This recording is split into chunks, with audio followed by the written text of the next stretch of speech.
Hi, Anthony. Thank you for joining so much. I do want to point out really quickly that this is our undergrad webinar.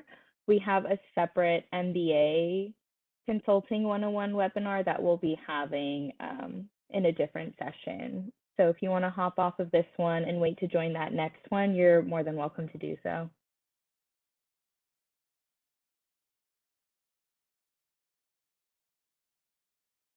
Hi, Catherine. Jen.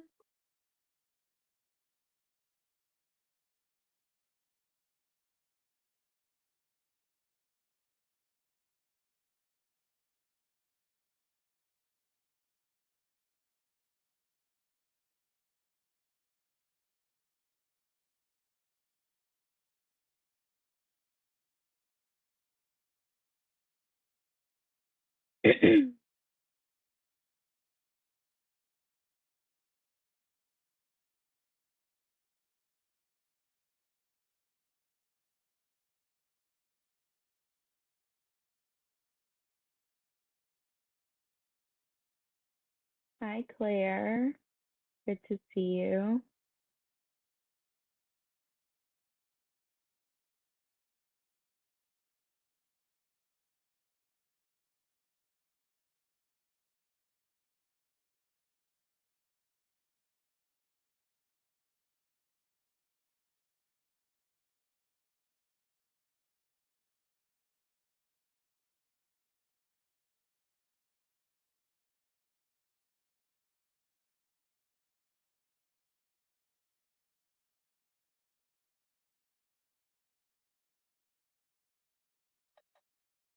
I just realized I was on mute. Hey guys. Hi.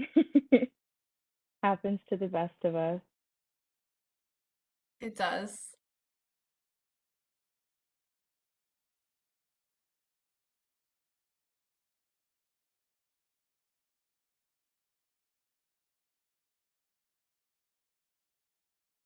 Are you guys in the office today? Not not. today. What about you, Catherine? No, I'm not. Calling from home. I never use Same. WebEx, so I always forget that this is my default background. Like this edgy, shadowy light thing. It's relaxing. It's Yeah, relaxing. yeah. I feel calm. I like signed on and I had this one on and I was like, okay, we're Yeah, gonna run with it. it's We're gonna like run with it. that's kind of what it is.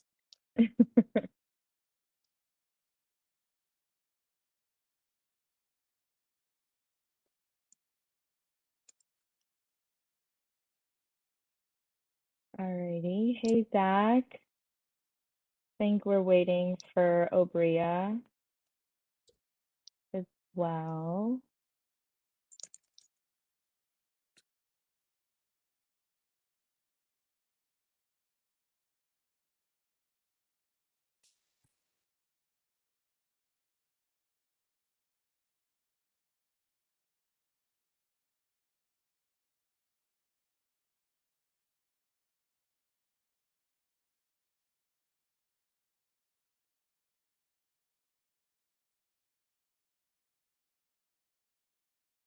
Alrighty, well, we're still waiting for one more of our speakers, and I'm still noticing some people trickling in. So thanks everyone who's joined so far. We're gonna wait for our last speaker to hop on and then give some people a couple of extra minutes to join as well.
Well, it looks like all of our panelists are on today, so we're going to go ahead and kick off.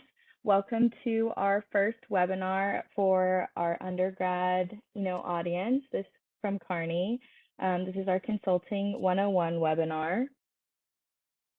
Just a little of logistics for today's webinar.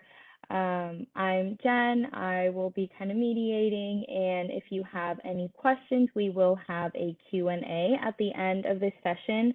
So any questions that you have during the webinar, you are welcome to submit them to our Slido on the right side of the screen. Once those questions come through, you will be able to upvote your own question or somebody else's question that you're interested in hearing the answer for, or you can also directly send them over to Morgan. If we are unable to answer any of your questions during today's webinar, you are more than welcome to send them to our kearneycareers.ug@kearney.com. That is the email for our recruiting inbox, so our whole recruiting team is able to see your questions and we can answer them as we see them come in. So now that I've kind of covered that, I am happy to hand it off to our speakers today, and I'll hand it off to Obria to get started.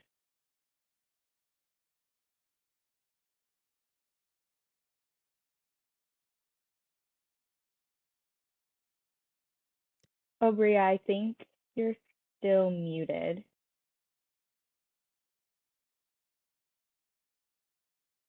So sorry, I'm used to Teams, so I just clicked like the unmute button and it just kept going. I'm doing on WebEx. Okay.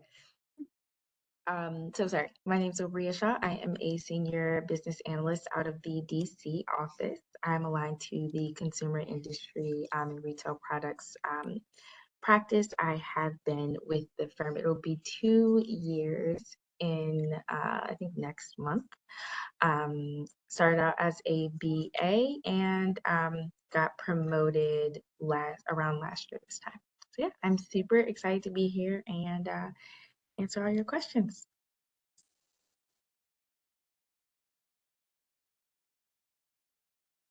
Am I next? Yes. Is that a yes? Yeah, go ahead, Claire. Oh, wow. Lucky me. Um, So, hi everyone, nice to meet you. I'm actually an associate out of the New York office. I've been at the firm for about 2.5 years. I attempted to change that to associate in the background of this call, but it didn't work. Speaking to Obria's experience of not using WebEx much, we mostly use Teams as consultants. I was undergrad at Cornell University. I studied applied economics and management. Very applicable to a career in consulting. And since I joined the firm, I've been on 16 different projects. Right, I'll go ahead and go next. I'm Zach. I am actually a senior business analyst now. I will have been at the firm for 2 years in August. I got promoted in December, and I've been in the strategic operations practice since I've joined, and I've been in a handful of projects. I graduated North Carolina A&T State University, where I studied biological engineering, and which surprisingly actually had some applications to consulting. So something for everybody. Okay, I guess that's me. Hi, everyone. I'm Catherine. I'm actually a business analyst from the New York office. I joined this past July, so coming up on a year. Very much can relate to you guys in your shoes. I'm in the general practice, which means I've had quite a bit of experience across a couple of industries since my short time at the firm. And I graduated from the University of Chicago with a degree in economics, so very much related to consulting.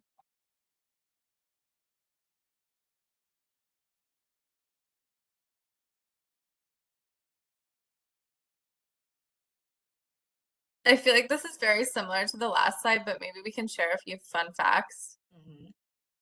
Yeah, I think that would be good. You want to kick us off, Claire? Oh, of course.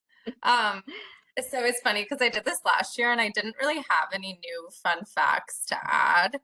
I think those are pretty indicative of who I am as a person. So big runner, music, books, a nice view. All those things make me happy. I think the reason I really chose consulting ultimately is because I do like variety. I really get into something very aggressively for a time period, and then I want to try something new and challenge myself in different ways. And I think consulting really consistently gives you that experience.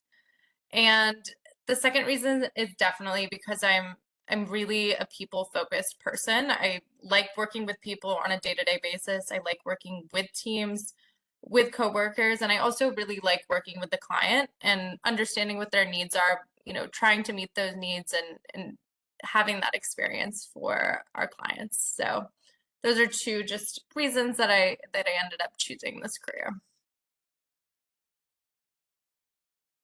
I think I can follow up. Two of my reasons. So I had a previous career in retail, and it was super exciting. I loved most of what I did. A couple things I didn't like, which really like pushed me into consulting, was there were so many bigger issues that were affecting the day to day that I didn't have visibility to. But I was thinking about like, oh, what if the company did this, or what if the company did that, and that could ultimately trickle down to the day to day of your category managers and then your in store managers. Um, and then the other piece was absolutely hated working on the floor during Q4. Christmas time would come around and it would be absolutely insane. So I was like, okay, how do I marry the two? My love for retail and solving those bigger problems and how it can ultimately affect the day to day of the individuals in my shoes at the time. So that was one that drove me to consulting. And then there were so many blind spots I had in retail, and I loved it so much, but I knew there was more to merchandising, there was more to planning, there was more to freight than I could actually see. So I wanted to have the opportunity to visit different facets of the retail industry as a whole and get to work with different clients, different companies. I worked for like G by Guess Express, Macy's, those places, but then you become a consultant and that triples and doubles or doubles and triples. So those were my two main reasons. I had like a very specific retail focus when I came.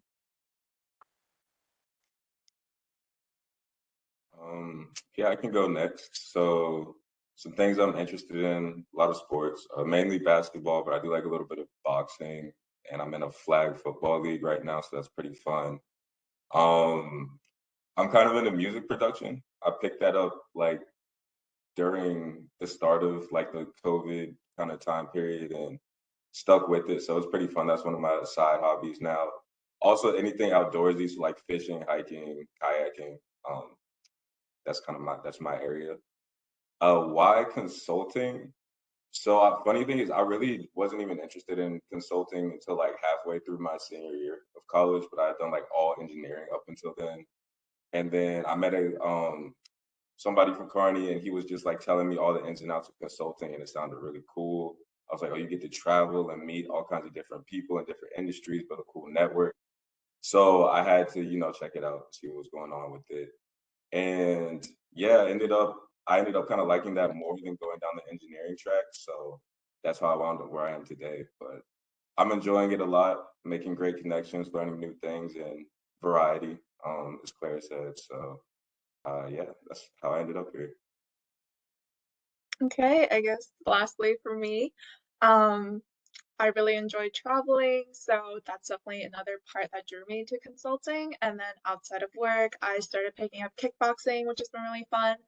And then personally for me, why consulting on top of the traveling, being able to get out of your home city, there's definitely also variety, as Zach and Claire already mentioned, but also definitely each business development or project opportunity you get on is something that'll push you to learn. And you're definitely always learning something new, whether it's a new function, a new way to work with Excel, or just like new ideas that you're being exposed to.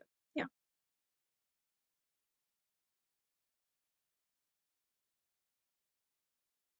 Awesome. So we'll have Obria talk to what it means to be a consultant.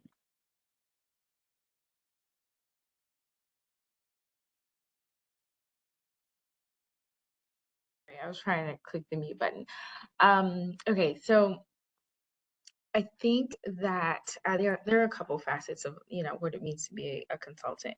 I think it really one of the biggest pieces is being open to change and being adaptable. I think before you get into your hard skills of being a consultant, I think you need to understand that no two projects are the same, and that things on that project may pivot in a moment's notice. You may have one scope on Monday, and by Friday, your job has completely changed.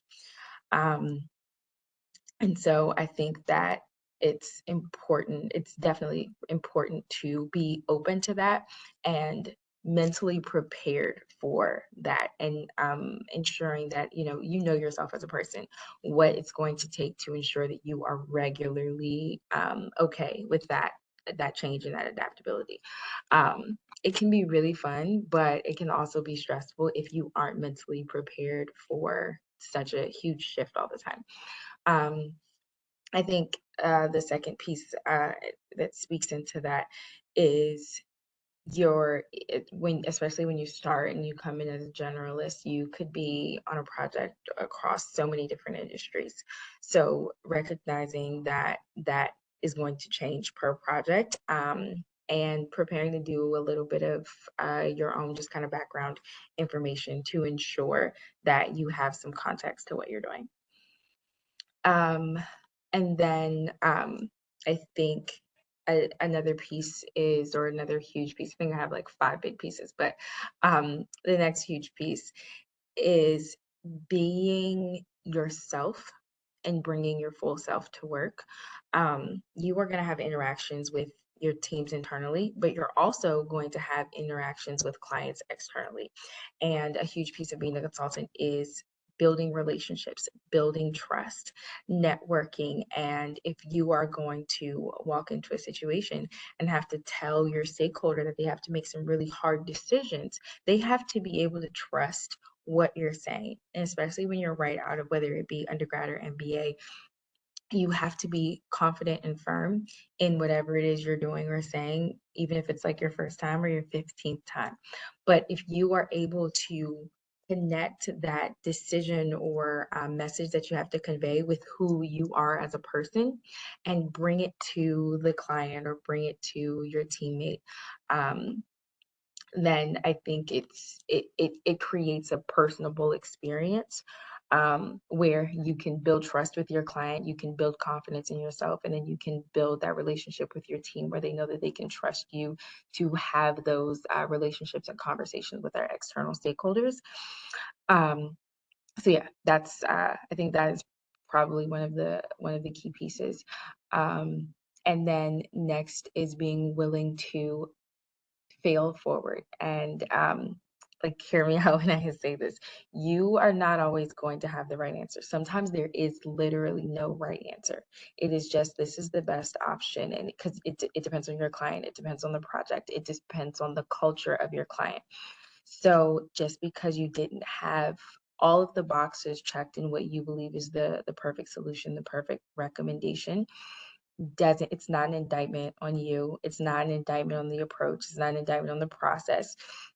It's literally, okay, what is the next best option? And you go with that, and you go with it with the same confidence and the same integrity and the same enthusiasm as you did with option A, because that option B is now option A. And it could be for a plethora of reasons. So it's not necessarily failing. It goes back into the being adaptable and just recognizing that most times there isn't just a formulaic 1 + 1 = 2. We go about our way. Because I mean, if that were the case, they probably wouldn't hire us. So um, being very realistic that even if you think you have all your boxes checked and everything's great, it may not be the best solution, and that's 150% okay. Like, it's fine, and it's part of being a consultant. And then my last piece is find the enjoyment in whatever it is that you're doing. If you walk into the most stressful project, the most stressful client, the most stressful meeting with some type of enjoyment, with a smile, hey, everybody, good morning, whatever it is, it can literally change the atmosphere. You can be working on something that you have absolutely no interest in, that like your client is just crazy and you're like, what is going on? But you walk into that and you shift the environment. You talk to your team with respect. You smile, you joke, you get cookies. Like those types of things can really make the project. It can really make your experience because you are ultimately in control of what that looks like to an extent. So if you bring that, you find the joy, you find your impact, you find your fulfillment, you can have an amazing experience. I feel like that was a very long-winded answer.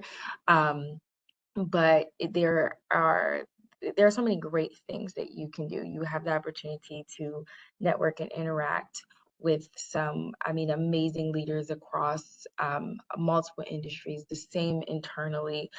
You really get to collaborate, you get to learn so much, but those pieces do not come unless you really implement the being able to be adaptable, being professional, understanding what next and failing forward looks like, and being yourself and really enjoying what you do and finding enjoyment in it. That is how you can connect the dots to all the other amazing things that consulting has to offer. Great. Thank you so much. Moving on, we'll have Zach and Catherine talk about, the capabilities at the firm. So whoever just wants to take off with this first, go ahead. Yeah, I can start. So as a generalist, I've already had like a bit of exposure across a couple of these industries already. So for example, recently I was on a comms media and technology project helping with procurement. And currently I'm working with consumer products and retail on specifically helping a beauty brand, making suggestions as to how we can help them and identifying kind of white spaces for them to enter. So there's really a variety of possibilities, not only when you're a generalist, but at Kearney to be able to explore these industries and just try out all of these different service expertises. Absolutely. I've myself been able to check off a couple of these boxes. So I've been able to work with like chemicals, health, private equity, consumer retail.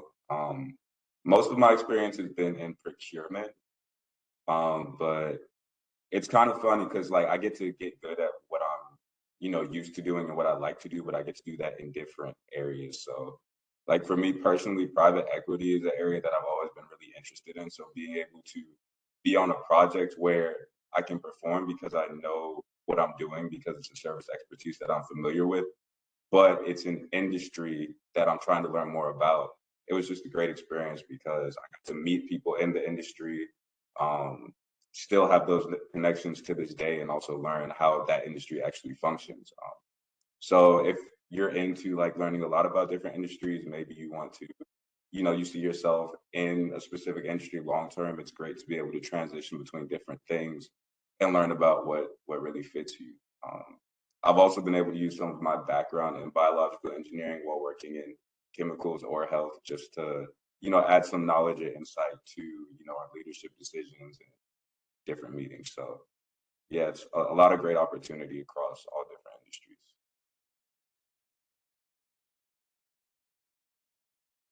Awesome. So we're gonna have Claire, talk about one of her experiences as a BA when she was, first joining the firm and before she, made it all the way up to associate. So I'm gonna let her take it from here. Wow, Jen. Yes, my intro to the firm versus the plethora of things I know now. So yeah, so I think I'll talk to you about two different experiences that I had as an analyst. I, as I said earlier, I've been on about 16 different projects. So I've seen several different industries. I've seen several different practices. We have several practices that Catherine and Zach highlighted. And these are just showcasing two specific practices that I've experienced. So when I first joined the firm, I was actually on what is called a commercial due diligence for a private equity firm. And these are typically short sprint projects where we really try to deep dive on a specific company so that we can recommend to the private equity firm whether or not they should move on in further rounds of bidding for the company. So this one was super cool.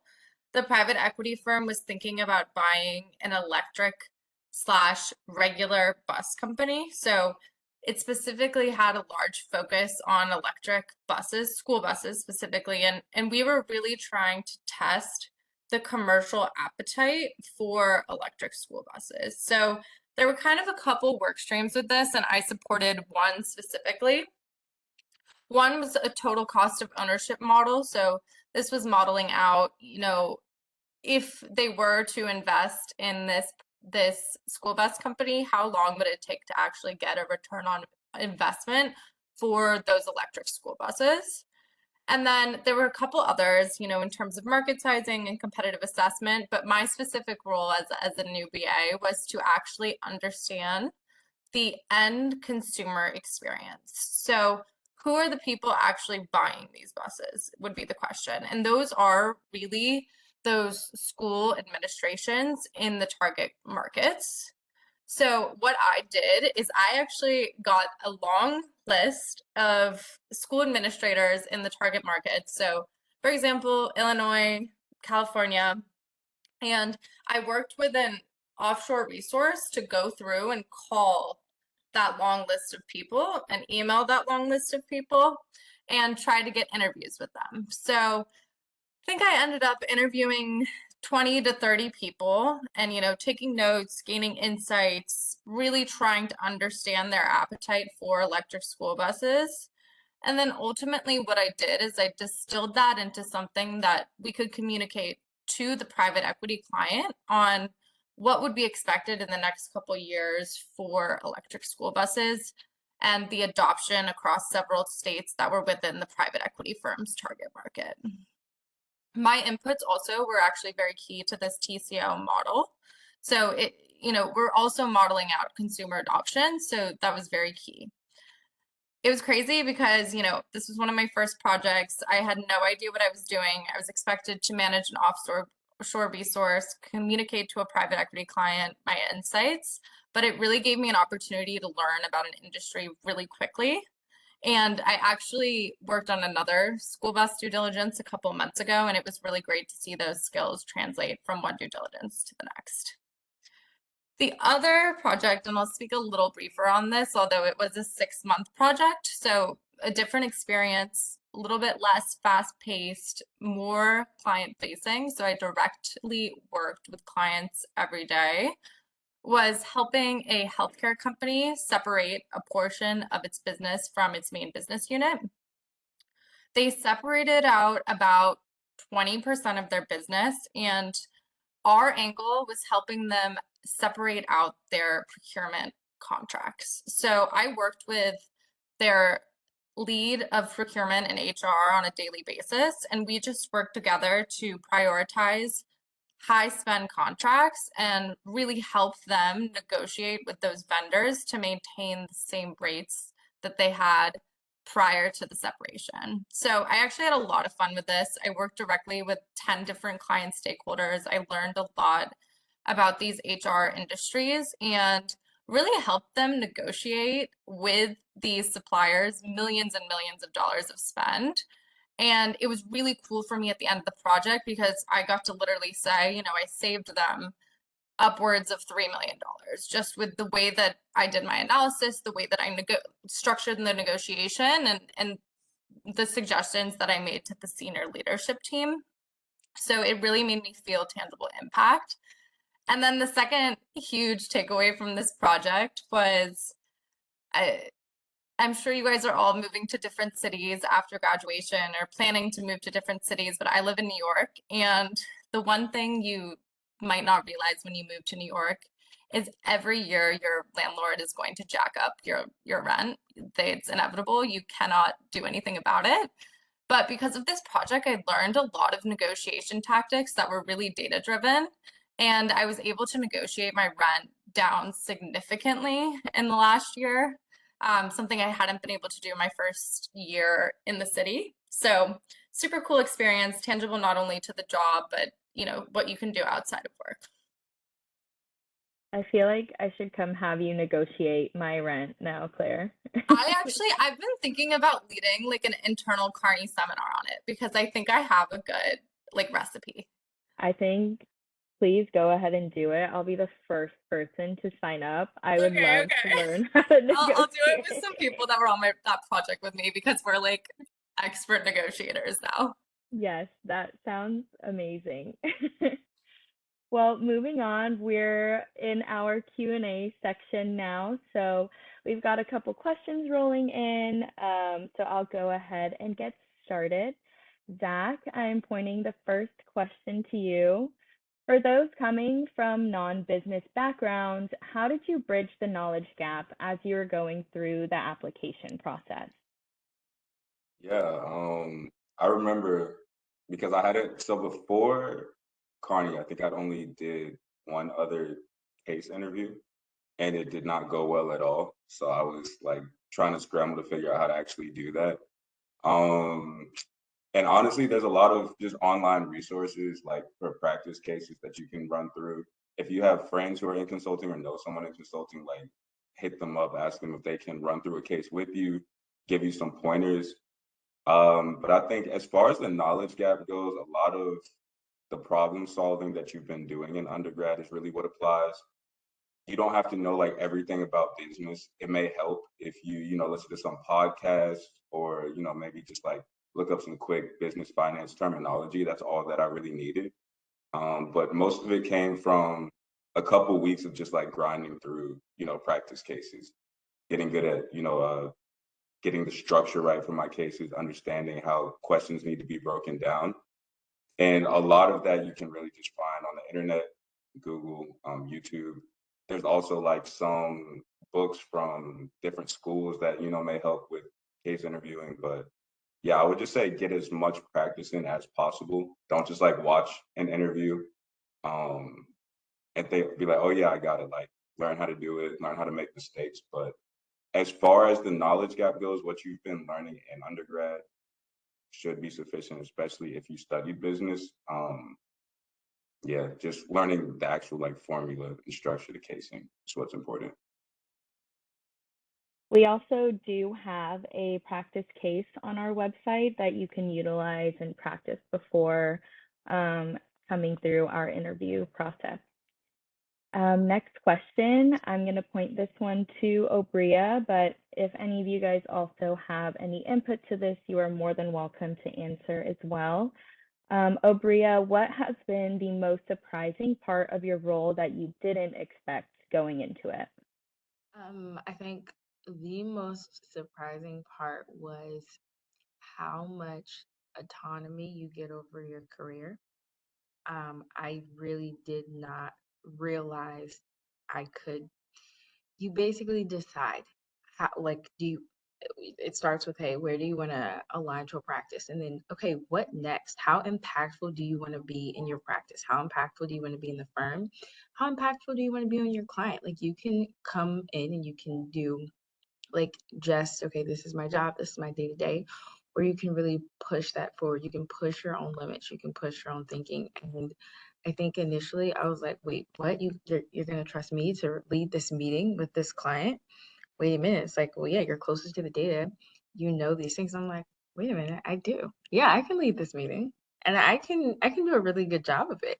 And then you lead it, and then it's like, wait, I have a really good relationship with my client. Okay, well, I can probably show someone else how to like have a better relationship with their client. And then next thing you know, I'm at a lunch with two senior managers and it's just like, oh, this is great. And then I'm thinking, okay, they're telling me all these pain points that they're having in their role. That might be an opportunity for like additional work streams. Let me just, okay, what principal do I know? What partner do I know? And you recognize that you can really drive your career here. You can drive your knowledge. You can push your own thinking by not limiting yourself to this is my role and this is my job. So it was shocking, but like really exciting once I realized, okay, I can do it. I can call someone and say, hey, I think this would be interesting work. Can we like work on an article and that or some internal work? I mean, they're not always going to say yes, but I have heard yes more times than I've heard no. So yeah, I thought that was crazy, but pretty cool. Awesome. Anybody else have some little unexpected tidbits?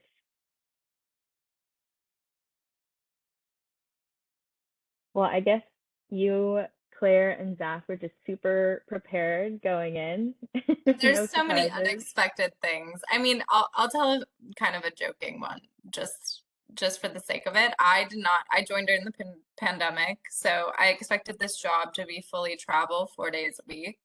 But I mean, my first year on the job, we were in a pandemic, so I was completely virtual. That has changed a bit. You know, we do have projects that are fully traveling.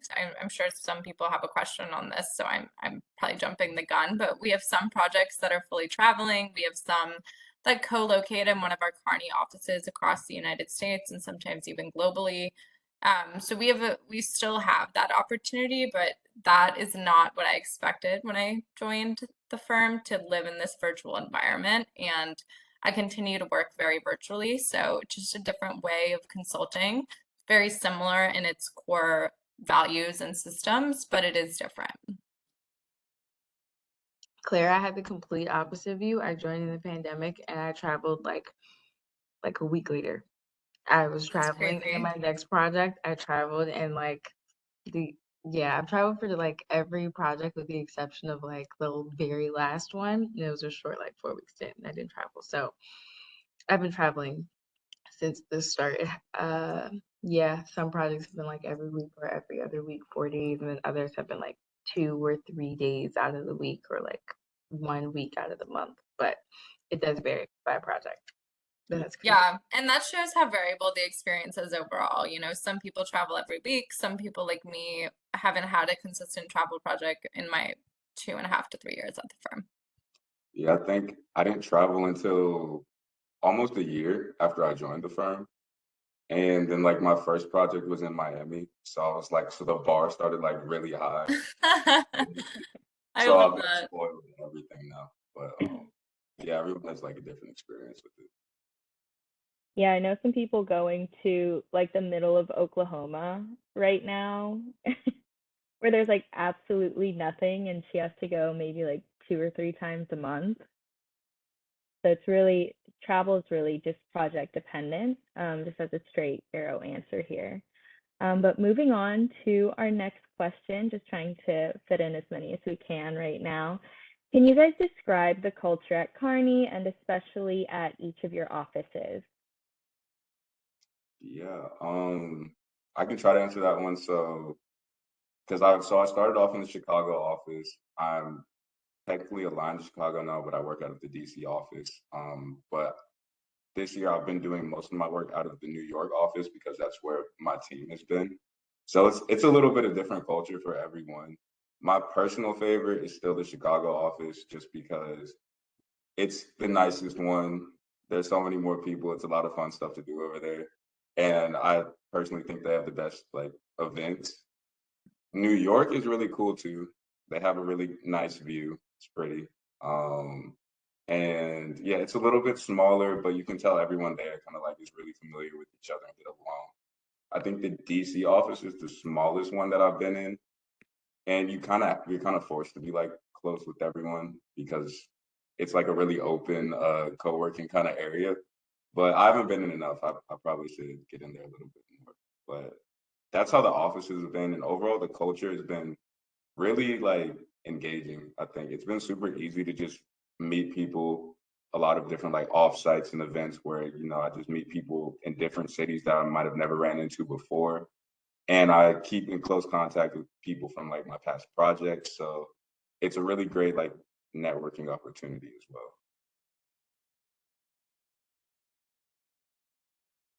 Yeah, I think that's a great summary for our culture here at Kearney and for each of our offices. Just specifically to the BA role as an analyst, what are the crucial skills, technical and interpersonal, that you need? I can I can hit to the interpersonal, a bit of the technical, but I'll defer to someone else to like deep dive into the technical a bit. But interpersonal, I think it's very, very, very important to know what levels you out, what your stress triggers are, and how you kind of navigate through them. And not necessarily that this job is like so extremely stressful right out the gate, but it is a very like I said, it's always different. You're adapting a lot and all of the time. And I think there is an unwritten kind of like pressure you feel, especially if it's like your first job out of undergrad, to really excel and succeed. And so when you have all of that newness happening at once, and then you're in these meetings with these C-suite executives, and then you have a stakeholder that you have to manage and things like that, it can unintentionally become overwhelming. So being able to recognize that as soon as possible and do whatever it is that makes you kind of bring that down, I think is extremely important. And then ensuring that you know how to have a voice in uncomfortable or new situations. It's encouraged here to ask questions. It's encouraged to speak up, and it's not like, oh my gosh, only speak when other analysts are in the room. You're encouraged to you're at most times you are closest to the data. Talk in those client meetings. Talk to the partners. Talk to the principals. But it can be daunting at times. So ensuring that you are comfortable in that and knowing yourself enough, like, hey, if you need to talk to your manager or your associate quickly, be like, hey, this is what I'm thinking, this is where my head is, this is what I might say in this meeting, or things like that. What are your thoughts? But knowing what you need so that you can show up as your best self on a regular basis. So I think that those are the biggest interpersonal skills that I think are important coming in. Yeah, definitely. I mean, I'll just really quickly touch on the technical skills. On each project, you are judged on several different levels, but one of them is problem solving and analytics. So the way that I would describe that in kind of colloquial terms is anytime you are faced with an issue, whether it's a data issue, whether it's a research issue, etc., are you able to work through the steps to actually solve that problem? So you're approached with the data set. Can you think about how can I manipulate this data to get to the output that we want to communicate to the client? You are approached with, okay, we need to understand this industry better. Who do I need to talk to? Do I need to talk to someone internally at the firm? Do I need to do research on my own? Do I need to look for an expert outside of the firm? Do I need to make calls to random administrators of school buses throughout the nation? Like, there are very clear paths you can take to solve problems. And I think that's one of the biggest skill sets you really do need to have as a consultant going into this process, because you cannot expect anyone to answer the question for you or to just be able to sit back and kind of watch things happen. It's really something that you have to take and move forward and drive. And then that's the high level. The actual skill set, I mean, you're not expected to understand Excel going in, but we do work in Excel primarily as a firm. So it's helpful to have some basic skills with Excel going into the job, as well as PowerPoint. But again, these are things you can learn on the job. Awesome. Moving on to our next question. How do generalists get placed in, or do they select projects? So do you guys, just get assigned to any projects that come in, or are you able to choose a little bit and have some sway in which projects you get staffed on? I can talk on this. So people ask this question a lot, so I have a kind of a canned answer for it. I consider our staffing model push and pull. So the way that I would describe that is you can easily at any time when you are not staffed on a project get pulled into a specific project that is running. So I, as a generalist, could be tagged by a specific project that's happening in the firm, and I won't have much choice if it's the only project that's tagged me other than to join the project. However, it is often expected or encouraged that you participate in the pull portion of that, the push portion of that, which is where you are proactively reaching out to your network or just creating a network where you're expressing interest in specific projects, reaching out to partners, principals, managers, people that are senior at the firm, and pushing your interest in their projects. And there's a good chance that that will actually have you tagged and staffed in one of those projects. So it's really an opportunity for you to get staffed without doing anything in the pull portion of the model, but also push yourself and challenge yourself to get involved in the things that you're passionate about. Amazing. Zach, Obria, do you guys have any input? If not, we can move to the last question. I joined as SLP, so I can't really speak to like being a generalist. I have like a quick thing. Network. Yeah. Sorry. Wait. Okay. Yeah. Network. If there's something in the industry that you like, something you want to try, start talking to the individuals in that practice. You hear about a project, start talking to them. Because though, like Claire said, you may get pulled into something, you also have the ability to kind of pull yourself into something else. And if you've expressed interest, you will have people reaching out to you before staffing pulls you into something like, hey, I heard you were interested in this. I'm looking for an analyst. So. Well, okay, I think we have time for one last question. When do you guys start to get specialized in a certain sector? When it comes to Kearney, when do you guys start to align to a certain practice? For me, I came in knowing I wanted to be a part of the retail chirp, so I was ready. So I aligned in my first, like before my first year, I was aligned. But I think we're doing a new model where like you're expected to align like in your first couple of years.